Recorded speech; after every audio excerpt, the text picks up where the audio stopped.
नमस्कार, मैं हूं दिनकर। जैसा कि आपको पता है, डॉक्टर लिखा हांसी शहर की एक नामचीन हस्ती और काफी संस्थाओं से जुड़े हुए हैं। उनको लेकर उन पर उनकी पुत्रवधू ने जो आरोप लगाए हैं, उसको लेकर उनसे हम बातचीत करते हैं। उनका इस बारे में क्या कहना है। डॉक्टर लिखा, नमस्कार। नमस्कार जी। सर, ये आपकी पुत्रवधू ने जो आप पर आरोप लगाए हैं, उसके बारे में आपका क्या कहना है। देखो, मैंने तो एक बहुत ही धूमधाम से शादी करके उसको अपने घर में लेके आया था। एक पुत्रवधू के रूप में, पुत्रवधू के रूप में नहीं, एक बेटी के रूप में लेके आया था। और यही सोच के लाया था कि मैं बेटी को लेके आ रहा हूँ। तो मैं तो बहुत खुश था जब शादी हुई, सब कुछ काम बहुत अच्छी तरह से हुए।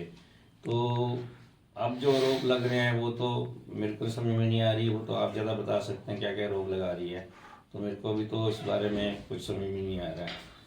उनका कहना है जिस तरह के मैं यहाँ रह रही हूँ तो मेरे ऊपर कैमरों से निगरानी रखी जा रही है और कैमरे लगाए गए हैं यहाँ पर मुझ पर निगरानी रखने के लिए। वो तो जैसे हॉस्पिटल में कैमरे लगे होते हैं, कोई स्पेशली उसके लिए कोई कैमरे थोड़ी लगाए हैं। वो तो पहले ही ओपीडी में जैसे कैमरे चल रहे थे वो तो लगाए जाते हैं, रूल के हिसाब से भी लगाए जाते हैं और चाहिए भी हैं। कोई कोई ऐसी कोई अनहोनी घटना ना हो जाए तो वो लगे हुए हैं, तो उसको हटा थोड़ी सकते हैं। उस पर्पज़ के लिए लगाए हैं। वो तो ओपीडी में है, ओपीडी में लगे पड़े हैं कैमरे। तो जिस तरीके से वो आपकी ओपीडी में आकर बैठ गया और आपकी ओपीडी को डिस्टर्ब किया, तो इस बारे में आप क्या कहना चाहते हैं। बिल्कुल, वो तो मैं अब 7 दिन से मैं खुद ही शहर से बाहर हूँ। हाँ, मतलब ओपीडी से बाहर हूँ, होटल से बाहर ही हूँ। क्योंकि क्या है कि मैं ऊपर उनको रख नहीं सकता था। कारण आप समझ ही सकते हैं, मैं अकेला, ना मेरी वाइफ है, वाइफ की घर बहू को रख सकता है। वो अपने बेटे के पास रहे, मेरे बेटे के पास रहे, जबकि वो ऊपर भिवानी रहता है और भिवानी में उसको घर लेके दे रखा है मैंने। घर में सारा सामान है, ये सारा सामान उठा के यहाँ पे आ गई और मैं अकेला कैसे रह सकता हूँ। कोई भी हो अनहोनी घटना मेरे साथ हो सकती है, तो वो मेरे पे इल्ज़ाम लगा सकती है। तो मैंने उसको बहुत रिक्वेस्ट की कि आप बेटे के पास जाओ, वहीं रहो, तो मैं यहाँ से आराम से रह सकूँ। और मेरा उसी कारण देख लो 6-7 दिन से हॉस्पिटल का सफ़र कर रहा है। सारे मरीज कितने परेशान हो रहे हैं और मैं बिल्कुल 7 दिन से बैठ नहीं सकता। ऊपर मैं उसको जगह दे नहीं सकता था। वो मैं तो ये देख के हैरान हो गया कि वो नीचे ओपीडी में बैठ गई जाके। और मैं तो सबसे बड़ी हैरानी की बात समझता हूँ कि उनके 7-8 मेंबर, पापा आए, उनके पेरेंट्स आए, मतलब उनके चाचा जी आए, ताऊ जी आए, वो उसको ओपीडी में अकेली को छोड़ के चले गए। अगर मैं नहीं था, उस समय नहीं था हॉस्पिटल के अंदर, तो उस ले जाते या मेरे को पहले इन्फॉर्म करके आते कि हम आ रहे हैं आपके पास, तो आप बातचीत करो और उस हिसाब से वो रहती। या मैं कोई उनके साथ किसी पर्सन को रखता। मैं 9 आदमी के साथ कैसे बात कर सकता था उस समय। आपने लीगली अपने बेटे को और पुत्रवधू को बेदखल कर रखा है। हाँ, क्योंकि जब से 7-8 महीने से मैं देख रहा था कि दोनों में बन नहीं रही है, बिल्कुल ही बहुत अनकंफर्टेबल थे एक दूसरे के साथ।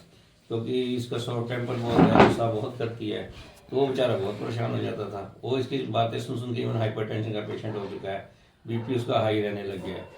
तो मैंने जब इनको बहुत समझाया, इतनी मीटिंग की, 3-4 बार पानीपत गया, मैं अकेला गया, अपने रिलेटिव्स को लेके गया, बेटे को लेके गया, भी ऐसे इस तरह बिहेव ना करे। बहुत वो हमें फील बहुत होता था, उसका बिहेवियर जो था वो बहुत ही हमें कह सकते हैं कि हम अनटॉलरेबल था। फिर धीरे धीरे मेरे को लगा ये तो बहुत बातें, पर वो सुधरने की कोशिश नहीं कर रही थी। मैंने बहुत कोशिश की, बेटा ऐसे नहीं होता है, कुछ घर के रूल रेगुलेशन होते हैं, उस हिसाब से चलना पड़ता है, तो वो तू फॉलो कर। तो हमने कोई ऐसा कोई किसी चीज़ का और भी जोर नहीं डाला उसके ऊपर। हमने तो यही कहा कि जैसे सत्यम की मम्मा नहीं है, तो तू कोई घर में आता है तो उसकी रिस्पेक्ट करना तो अपना फर्ज बनता है। वो इसने इसलिए क्लियर कट कहना शुरू कर दिया कि ये काम मेरा नहीं है, ये काम मैं नहीं करूँगी। तो आज कह दे, 10 साल बाद कह दे मैं ये नहीं काम करूँगी। तो उस चक्कर में आते आते जब मेरे को लगा ये तो बहुत डिस्प्यूट बढ़ता जा रहा है दोनों में, तो फिर मैंने इन दोनों को मैंने कहा तुम मेरे पास से यहाँ से जाओ। मैंने तुम्हें बेदखल कर दिया और मैंने 2-3 महीने पहले इनको बेदखल कर दिया और मैंने कहा वहीं रहो आप दोनों। बेदखल करने के बाद उनका आपकी ओपीडी में आकर बैठना, तो उसको आप किस नजरिए से देखते हैं। उनका क्या विचार है यहाँ पर बैठना, क्या गलत है, बिल्कुल गलत है। ओपीडी में तो बैठना ही नहीं चाहिए, जहाँ मेरी दिनचर्या है, काम चल रहा है, जहाँ मैं पेशेंट देखता हूँ। आप और बात करें, आके किसी तरह बात करें, मैं उसको कहूँ, समझाऊँ कि वो जहाँ रहती है वहीं रहे, बल्कि जो भी वो वहीं कर रही है। यहाँ रहने का तो उसका मकसद ही नहीं है, रहना ही नहीं चाहिए उसको। अपने बेटे के जो उनकी आपसी डिस्प्यूट है वो आपस में बैठ कर सॉल्व करें। जब मैंने उनको बेदखल कर दिया तो मेरे पास आने की जरूरत ही क्या है उनको। और मैं तो ओपीडी में देख के हैरान हो गया कि वो ओपीडी में उसने अपनी सारी जगह बना ली। ऊपर मैं ले जा नहीं सकता था, चाबी मैं दे नहीं सकता था। अगर ऊपर वो रहती है तो मैं नहीं रह सकता था। इसलिए ना तो मैं रहा वहां पे 7 दिन तक, मैंने दिवाली भी बाहर वो बिताई। तो आप उसको उनको लीगली वैसे ही बेदखल कर चुके हैं, वहाँ पर रहने का मतलब ही नहीं था, उसको रहना ही नहीं चाहिए था, फिर भी वो आई थी। तो ये चीजें बड़ी हमें अनकंफर्टेबल रही, वो फील होती रही, ये क्या हो रहा है हमारे साथ। एक उन्होंने आप पर आरोप लगाया कि उनका रिलीजियस के लेकर आप अलग चलते हैं, जिस तरह वो कहते हैं मैं राम को मानती हूँ और आप उन्हें अनंतपुर वाली कुटिया को मानने के लिए बाधित करते हैं, तो उसके बारे में आप क्या कहना है? नेवर, कभी नहीं कहा मैंने, कभी भी। मैंने वो कहा, मैं उनके राम पानीपत गया तो उनके आश्रम में गया, बहुत अच्छा, मेरे को अच्छा लगा, बड़ी शांति थी वहाँ पे। और मैं एक बार अनंतपुर भी लेके गया, अनंतपुर में मैंने ये कभी नहीं कंपेल किया कि तूने यहाँ मानना है। वो घर पे भी जब रहती थी हमेशा मंदिर में ही उसने अपना राम दरबार बना रखा है, कहीं पूजा कर, मैंने कभी मना ही नहीं किया, आप पूजा कर, मैं तो इस बात के लिए क्यों मना करूंगा। यानी कि आप उन्हें दोनों जगह पर ले गए, कुटिया में भी ले गए, राम मंदिर में भी ले गए। हाँ बिल्कुल, लेके गया हूँ, और मैं भी गया हूँ। और बाकी जबकि जब मैं उनको श्रीनंदपुर लेके गया तो वहाँ इसने काफी कंडेम किया श्रीनंदपुर दरबार को, जो कि उचित नहीं था मेरे हिसाब से। तो किसी भी संस्था को कंडेम करना तो उचित है ही नहीं।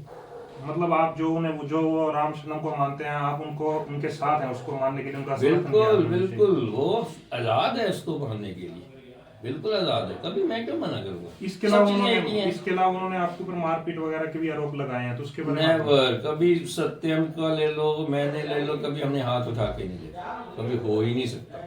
ये तो हम किसी की कहते हैं ना, वो कसम ले लो या कुछ कह लो, मतलब हाथ उठाने का तो सवाल, मैंने आज तक कभी पेशेंट को किसी पे हाथ नहीं हुआ, गुस्सा ही नहीं करके देखा। तो मैं गुस्सा कब, हाथ कब उठता जब गुस्सा आएगा, गुस्सा ही नहीं किया कभी मैंने।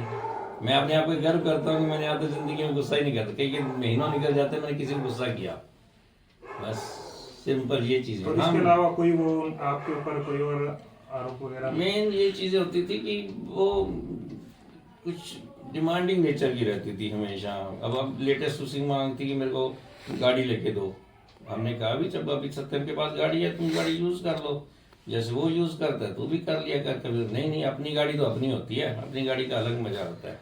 और वो तू गाड़ी अपने कैश पेमेंट से लेके देगा, ना कि मेरे से।